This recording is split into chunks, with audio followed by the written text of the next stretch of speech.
So yung mga padreng, start na natin yung motor ni boss. So yan kanina, napansin nyo sa unang video, palyado. So yan, okay na siya.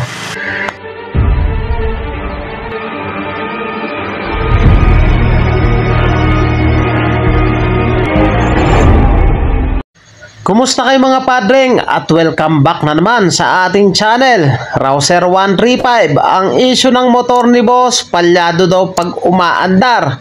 Sa pagto-troubleshoot ng ganyang issue, dapat hindi natin hinuhulaan. Dapat step by step, try muna natin paandarin.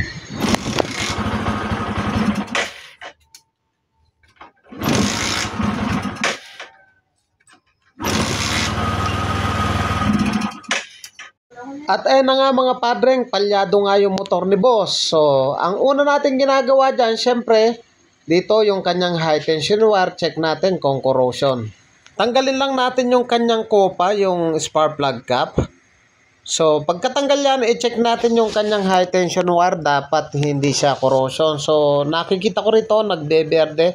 So, ang ginagawa ko, puputulan lang natin ng kaunti para ma-expose natin yung mismong tanso niya. So yan dyan dumadaan yung mismong kuryente. So pinutulan ko lang, tapos check natin kung maglalabas ng kuryente.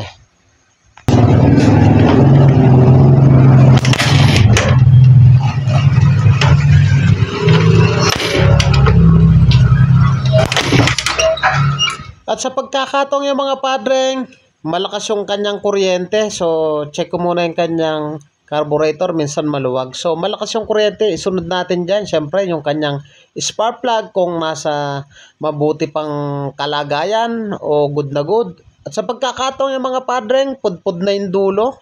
So, parang tinutok na lang, matalim. So, hindi lang gano'ng makita dito sa ating camera.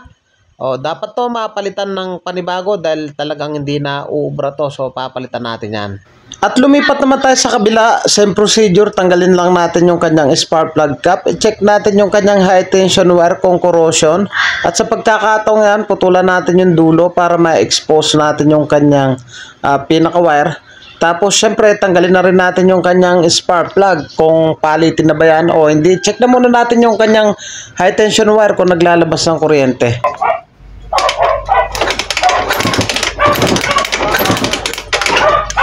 At sa pagkakataong yung mga padreng, malakas yung kuryente, kaya isusunod naman natin yung kanyang spark plug. Baklasin natin yan at i-check natin to kung palitin na ba yan o kailangan lang linisin.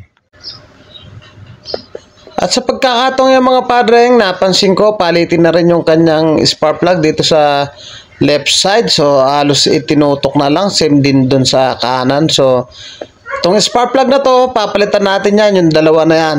Tapos, sa tingin nyo mga idol, titino na kaya yung andar ng motor ni boss pag napalitan yung dalawang spark plug na palitin na yan.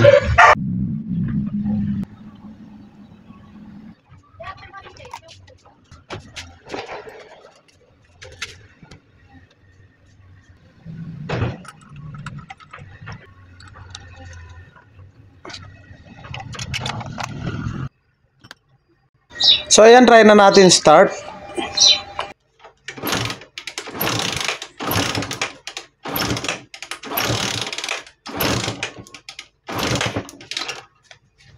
At ayan na nga mga padreng, tuluyan ng ayaw umi-start. So ibig sabihin, kahit palitin na yung kanyang spark plug, wala dun yung pinagmumulan ng problema. So napansin ko dito sa kanyang carburetor, ano, parang ang tinutulo niya may tubig.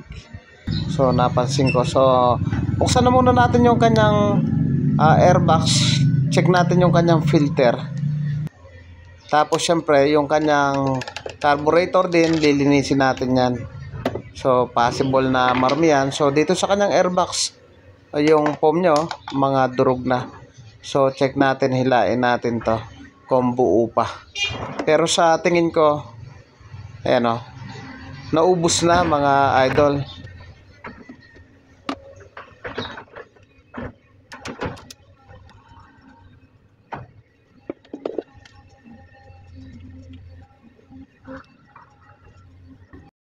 At dito naman sa kanyang carburetor, napansin ko nakatagilid oh. Nakatagilid siya, dapat yan medyo ayan, nakaangat ng ganyan. So ayusin natin yan. So dapat laging diretso yan. Pansin ko rin medyo madumi na yung kanyang carburetor. So baklasin natin yan tapos linisin natin. Kaya tinanggal ko na yung kanyang bangko, yung tangke, para mas madali tayong mag-troubleshoot. So yung kanyang TPS socket nakatanggal na rin. So hindi na nila ginagamit to marahil. So balik tayo dito sa kanyang carburetor. Tanggalin natin to. So dapat yan, ayan, nakadiretso ng ganyan. Hindi yung nakahilig siya. So ayan, dapat medyo nakadiretso siya. Para yung level ng gasolina dito sa atin float chamber. Tapos napansin ko rin dito yung hose, putulan natin kasi nga ito yung pinaka subreader dun sa hangin ng carburetor. Nakabali na siya. So putulan ko to para pag binalik natin na maganda yung paghinga nung sa kinakabitan ng hose na yun. Check din natin tong kanyang manifold kung may singaw. So pagkakataong yan, wala naman din singaw. Napaka-importante kasi na dapat iniisa-isa natin. So yung kanyang carburetor, napansin ko may mga tubig So yan, kumuha ko dun sa kanyang tangke. Napansin ko yan may mga tubig. So ibig sabihin possible na dito nagmumula yung kanyang pagpalya o pamumugak o ayaw bumirit. So yan drinain ko puro tubig mga idol Grabe. So ang advice ko sa inyo, huwag kayong nagpapakarga sa mga tukungan dahil yung gasolina na yan galing sa tukungan yan. Hindi ko na pinakita kung paano maglinis ang carburetor dahil marami naman tayong content yan. So ibinalik ko na. So nakita kong issue dito kung bakit pumapalya.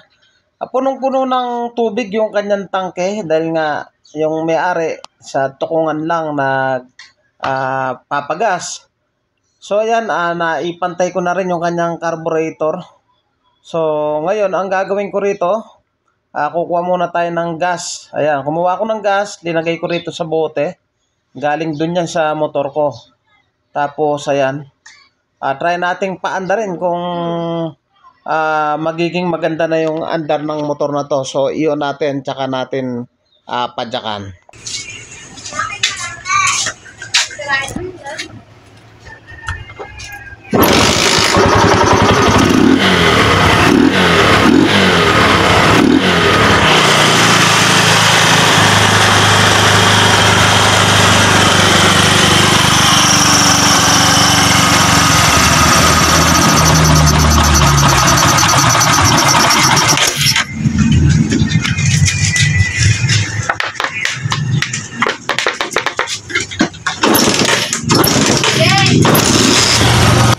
So yung mga padreng, 100% nagmumula yung pagkapalyado ng kanyang motor dahil dun sa gasolina na puno ng tubig. So mga padreng, so tip ko lang, iwasan po natin nagpapagas sa tukungan. Mga padreng, kung nagustuhan mo yung ganitong tutorial at bago ka pa lang sa akin channel, huwag niyo pong kalimutan na paki-like, paki-subscribe at paki-hit na rin po yung notification bell. Thank you po sa inyo, God bless at mabuhay po kayo.